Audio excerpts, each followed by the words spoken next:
السلام علیکم معزز سامعین، آج ہم آپ کے گوشو گزار کریں گے حضرت ابراہیم علیہ السلام کی بیوی سائرہ خاتون اور ظالم بادشاہ کا واقعہ۔ اور جب محصول والے حضرت ابراہیم علیہ السلام اور سائرہ خاتون کو بادشاہ کے نزدیک لے گئے تو اس بادشاہ ملعون نے پوچھا کہ یہ عورت تمہاری ہے؟ حضرت ابراہیم نے اس بادشاہ کو جواب دیا جو اسلامی جواب تھا کہ آپ نے فرمایا یہ میری بہن ہے، اور یہ بیوی کو بہن کہنا ازرو شریعت درست ہے۔ یہ جواب سن کر اس ملعون نے کہا تم اپنی بہن کو مجھے دے دو۔ تب حضرت نے فرمایا کہ وہ اپنی ذات کی مالک ہے۔ سائرہ خاتون نے کہا معاذ اللہ، یعنی پناہ مانگتی ہوں میں اللہ تعالیٰ سے۔ وہ ملعون یہ سن کر ہنسا اور حکم کیا کہ ان کو حمام میں لے جاؤ اور نہلا دھلا کر اور لباس فائزہ پہنا کر خوشبو سے معطر کر کے میرے پاس لاؤ۔ بحکم اس ملعون کے ایسا ہی کیا گیا۔ جب وہ تمام کام سے فراغت پا چکی تو اس وقت اللہ تعالیٰ نے حضرت جبرائیل علیہ السلام کو بھیجا کہ پردہ حضرت ابراہیم علیہ السلام کی آنکھوں کے سامنے سے اٹھا دے تاکہ حضرت ابراہیم علیہ السلام وہ تمام گفتگو جو ملعون اور حضرت سائرہ خاتون کے ساتھ کرے سن سکے اور ان کے تمام حالات اپنی آنکھوں سے دیکھ سکے۔ جب جمال مبارک حضرت سائرہ خاتون کا اس ملعون نے دیکھا تو فوراً اس نے تنازی کا قصد کیا۔ اسی وقت اس کا ہاتھ شل اور خشک ہو گیا۔ پھر اس نے چاہا کہ بے ادبی کرے، تب اللہ تعالیٰ کے حکم سے اپنے زانوں تک زمین میں دھس گیا۔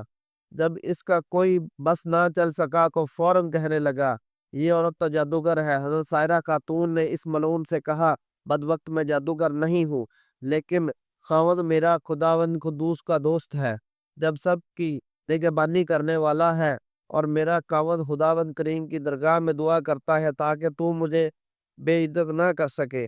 یہ سن کر اس نے توبہ کی۔ فی الفور ہاتھ اس کا درست ہو گیا اور زمین نے بھی اس کو چھوڑ دیا۔ پھر جب دوسری مرتبہ سائرہ خاتون کی طرف نگاہ بد سے دیکھا تو وہ اسی وقت اندھا ہو گیا۔ تب اس ملعون نے کہا اے بی بی معصوم، میرے حال پر دعا کرو اور میں اس کام سے ہمیشہ کے لیے توبہ کرتا ہوں۔ جب آپ نے اللہ تعالیٰ سے دعا کی تو اس کے حکم سے اس کی آنکھیں اچھی ہو گئی۔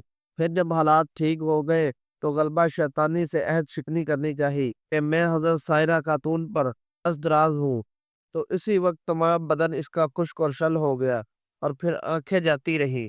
پھر کہنے لگا اے بی بی پاک دامن، میرے واسطے اپنے خدا سے دعا کیجیے۔ حضرت سائرہ خاتون بولی کہ اے بدبخت، دعا میری نہیں ہے بلکہ میرے شوہر ہے جو میرے ساتھ ہے ان کی دعا ہے، اور وہ خداوند کریم کے دوست ہے، اگر وہ چاہے تو جب معاف کریں یا نہ کریں۔ تب اس نے کہا کہ حضرت ابراہیم علیہ السلام کو یہاں لاؤ۔ پھر اس کے بلانے پر حضرت ابراہیم علیہ السلام وہاں تشریف لے گئے۔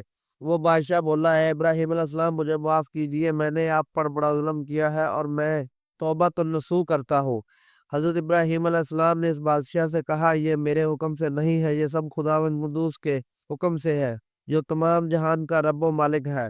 دیکھو خدا کی مرضی کیا ہوتی ہے، اس کے مطابق کرنا ہوگا۔ اسی وقت حضرت جبرائیل علیہ السلام نے آ کر فرمایا ابراہیم خلیل اللہ، اللہ تعالیٰ نے تمہیں سلام کہا ہے اور فرمایا ہے جب تک یہ تمام ملک اور خزانہ اپنا تم کو نہ دے دے تم ہرگز اس سے راضی نہ ہونا۔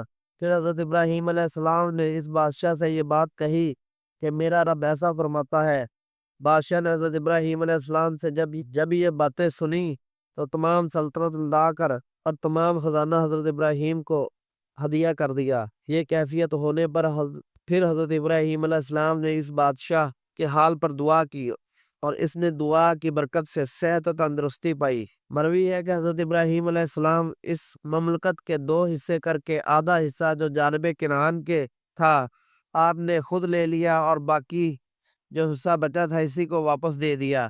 پس بادشاہ نے ایک صاحبزادی دوشیزہ نیک روح خوبصورت صاحب جمال لا کر حضرت سائرہ خاتون سے کہا کہ اے نیک بخت بی بی، میں تمہاری بے حرمتی کی کوشش کی اور میں نے تم کو دیکھ کر اندیشہ بد کیا، بس تمہارے عضو و معاف کی شکرانہ میں یہ بی بی ہاجرہ کو تمہیں دیتا ہوں، اور جو گناہ وہ تفسیریں مجھ سے معاف کیجیے۔ پس حضرت ابراہیم علیہ السلام نے سائرہ خاتون اور بی بی ہاجرہ کو لے کر کنعان چلے گئے۔ راستہ میں حضرت سائرہ خاتون اپنا حال جو بادشاہ کے یہاں گزرا تھا وہ بیان کرنے لگی۔ حضرت ابراہیم علیہ السلام نے فرمایا اے سائرہ خاتون، تم خاطر جمع رکھو، اب کچھ اندیشہ مت کرو۔ اللہ تعالیٰ نے اپنے فضل و کرم سے ہماری آنکھوں کے سامنے سے پردہ غیب اٹھا دیا۔ جو باتیں تم پر گزرتی تھی مجھ پر سب ظاہر ہو جاتی تھی، اور جو تم کرتی اور کہتی تھی سو وہ میں دیکھتا اور برابر سنتا تھا۔ بعد اس کے سائرہ خاتون نے بی بی ہاجرہ کو حضرت ابراہیم کی خدمت میں دے دیا۔